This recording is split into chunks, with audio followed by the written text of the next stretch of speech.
I believe DIY fitness tests are a fantastic opportunity to assist us all in turning these rituals into long-term subconscious habits.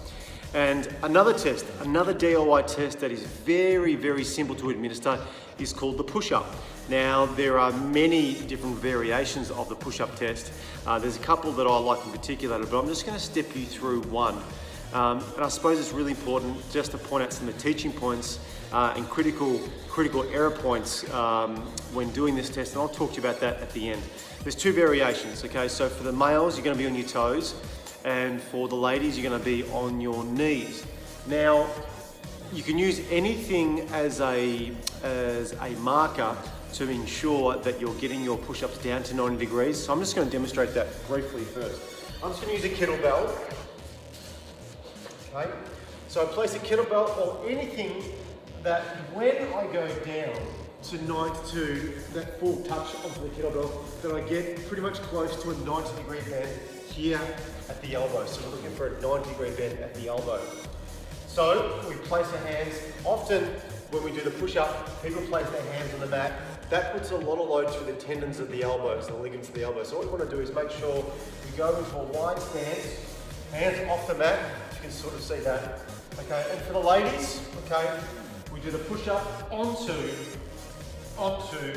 the block or the kettlebell. That makes sure you get your elbows bent at 90 degrees, okay?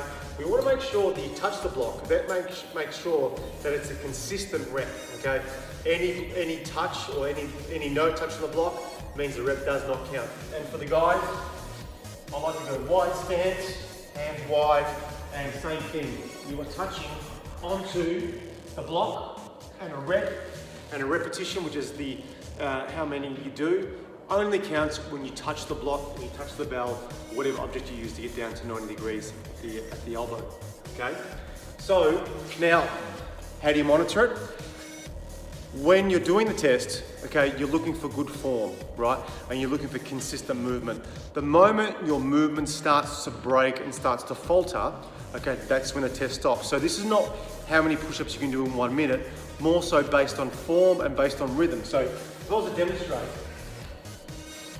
so if I'm doing the push-up, got nice rhythm, and the moment I start hesitating, if I'm a lady and I'm on my knees and I start really trying to grind, or my neck's starting to reach, more so about the speed and tempo.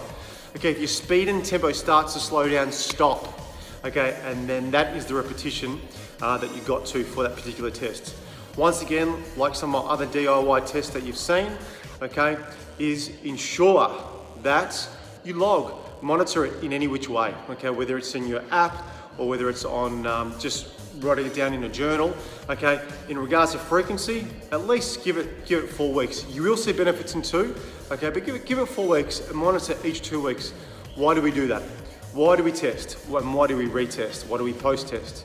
Okay, the main reason why we do it is that it assists us, okay, in hitting the pleasure centers in the brain that links back to how we feel about ourselves, which assists in progressive improvements over time, and we can ensure that we experience those subconscious patterns associated with our health and well-being in the long run, okay? Hope this tip and this DIY test finds you well. I'll speak to you soon.